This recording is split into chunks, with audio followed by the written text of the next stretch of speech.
Black ice form అయినప్పుడు వాహనాలు skid అవుతాయనే విషయం మీకు తెలుసా? అసలు బ్లాక్ ఐస్ అనేది ఏంటి? అది ఏ సందర్భంలో ఫామ్ అవుతుంది? దానివలన జరిగే తీవ్ర పరిణామాలు ఏంటి అనేది ఈ వీడియోలో చూద్దాం. బ్లాక్ ఐస్ సాధారణంగా మంచు పడే ప్రాంతాల్లో ఏర్పడుతుంది. భారతదేశంలో అయితే కాశ్మీర్లో, హిమాచల్ ప్రదేశ్లో, ఉత్తరాఖండ్ లాంటి రాష్ట్రాల్లో వస్తుంది. అదే విదేశాల్లో అయితే యూరోప్లో, యునైటెడ్ స్టేట్స్లో, కెనడాలో, జపాన్లో, రష్యాలో ఇలాంటి ప్రదేశాల్లో ఏర్పడుతుంది. బ్లాక్ ఐస్ అంటే చలికాలంలో భూమి ఉపరితలంపై ఒక పలుచని మంచు పొరలా ఏర్పడటం. ఇవి మామూలుగా రహదారులపై, నడక మార్గాలలో ఐస్ లాగా ఏర్పడతాయి. అందువలన కనిపించవు మరియు కాలు పెడితే జారుతుంది. ఇది ఏర్పడడానికి 2 కారణాలు.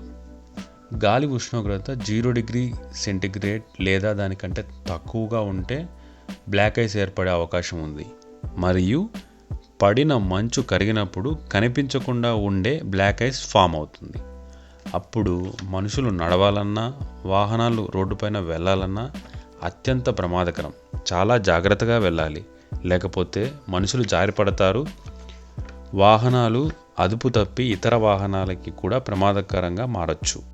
ఒక్కసారి గణాంకాలు చూసినట్టయితే అమెరికాలో ఒక సంవత్సరంలో 1300 మంది మనుషులు ఇలా రోడ్లపైన బ్లాక్ ఐస్, స్నో పడటం వల్ల వాహన ప్రమాదాల్లో చనిపోతున్నారు. ఈ బ్లాక్ ఐస్ ఫార్మేషన్ తగ్గించడానికి ఉప్పుని చల్లుతారు. ఉప్పు నీరు యొక్క ఫ్రీజింగ్ పాయింట్ని తగ్గిస్తుంది.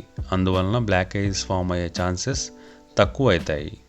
దీని నుంచి ప్రజలను రక్షించడానికి వెదర్ టెలికాస్ట్లో ముందే హెచ్చరిస్తారు. సో ఈసారి ఎప్పుడైనా వింట్రీ మిక్స్ వెదర్ ఫోర్కాస్ట్ ఉన్నప్పుడు లేదా పడేటప్పుడు బయటికి ఎంత తక్కువ వెళ్తే అంత మంచిది.